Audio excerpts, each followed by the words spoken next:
Vou me apresentar. Meu nome é Anabelle Condé, eu sou psicóloga formada pelo IBMR, sou especialista em Gestalt terapia pelo ICGT e absolutamente apaixonada por essa abordagem e eu espero que vocês também se encantem.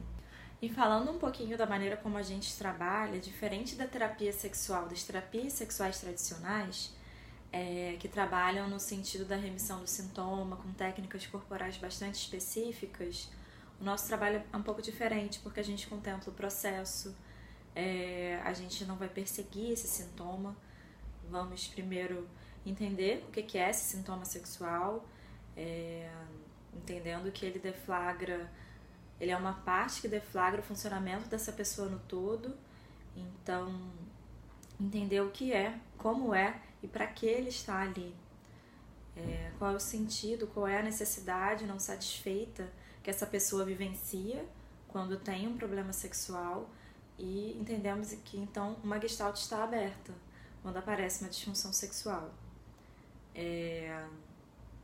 Ela tem uma função na relação, essa disfunção, e ela não pode ser meramente retirada. Vocês perguntaram também sobre como é que chega essa questão das dificuldades sexuais ou principalmente da anorgasmia, que é a disfunção sexual que eu me debruço, que eu estudo e que aparece bastante no consultório.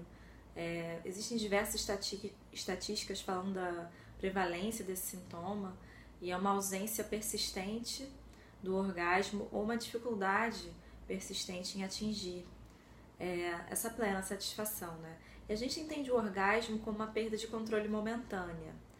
Então, mulheres com uma dificuldade muito grande de perder o controle e de se entregar ao outro, elas sentem uma ansiedade muito grande antes da sensação de se perder no outro. Então, o que a gente pode trabalhar é abrir espaço na vida ao prazer e entender o que é esse controle, o que é essa necessidade de controle. Então tem uma ansiedade associada. E como é que isso chega no consultório? Chega muitas vezes na primeira sessão, ou depois de meses, depois de anos, cada uma com um tom diferente, mas às vezes com constrangimento, com vergonha, como se em pleno século XXI fosse um absurdo uma mulher não conseguir gozar. Então existe todo o movimento do empoderamento, dos movimentos feministas, mas quando a mulher ela não consegue se adequar a isso, ela acaba se sentindo até culpada. Mas a gente precisa entender que isso não é algo localizado estritamente nessa mulher, que não é um fenômeno intrapsíquico, então a gente precisa olhar para essa relação, olhar, enfim, todo o histórico de contatos que ela teve, e eu vou responder na próxima pergunta algumas possibilidades terapêuticas para olhar para esse processo, que pode ser entendido como um bloqueio de contato de retroflexão, no qual a mulher não consegue dirigir a energia ao mundo. Então ela concentra essa energia nela mesma, retesa seu corpo, tem um autocontrole muito grande e fica nesse automonitoramento constante, não conseguindo ficar presente, ter uma qualidade de presença e se engajar de maneira mais fluida na atividade sexual. E é bom lembrar também que algumas situações traumáticas, invasivas e de abuso podem bloquear essa experimentação plena do prazer e desconhecimento, preconceito com práticas sexuais, mitos e discursos familiares, então restrições religiosas. Então tem uma série de fatores. E perguntar também muito importante se é uma dificuldade que ela vivencia nessa relação, se é situacional, se é com essa pessoa ou se ela sempre viveu isso. Então é bom pra gente também entender de que maneira a gente vai conduzir esse processo, porque quando é uma disfunção sexual durante a vida toda, a gente precisa averiguar também como é que foi essa relação de contato com os cuidadores, né? Como é que ela aprendeu a fazer contato, como é que ela aprendeu a se relacionar lá atrás. Então, uma das possibilidades é o experimento da linha da vida, que é um experimento muito interessante que a gente trabalha os principais episódios que marcaram esse ser mulher.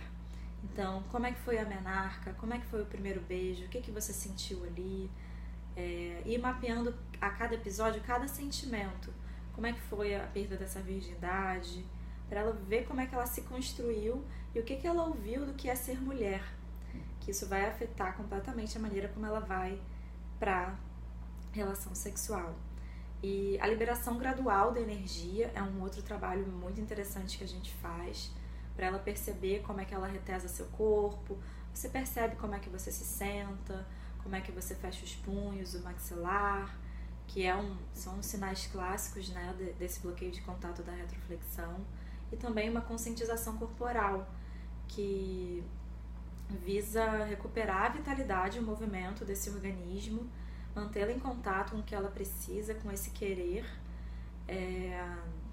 como é que ela se sente quando ela abraça alguém. Então a gente vai trabalhar também o nosso contato terapeuta-cliente, primeiro o contato dela com ela mesma. Então, como é que é se tocar, como é que é sentir a textura, o cheiro. Então a gente vai trabalhar também muitas funções de contato,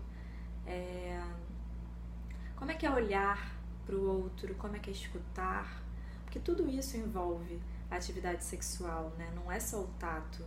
Então a gente vai trabalhar todas essas funções de contato para ela ficar cada vez mais aware e questionar sobre esse controle, qual o sentido dele na vida dela atualmente, e que outros prazeres, né, ampliar essas possibilidades de prazer na vida, não só prazer sexual, mas como é que ela pode se fazer bem, como é que ela pode dizer sim para ela mesma e se permitir ser cuidada, né, se permitir que o outro apareça, e enfim, para que ela consiga finalmente fazer contato com ela e com o resto do mundo. Vou finalizar aqui, eu devo ter já passado do tempo de tanto que eu falei.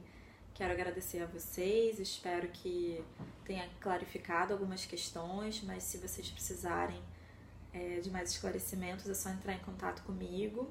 Vou deixar o meu e-mail e o meu telefone aqui no vídeo. E lembrando que eu atendo nos consultórios de Copacabana e Botafogo, e eu atendo adultos, casais, faço acompanhamento perinatal para gestantes e puérperas, e esse trabalho com sexualidade que é incrível, é muito bonito e potente, tá bom? É isso, um beijo para vocês, um beijo, Mari, e até a próxima!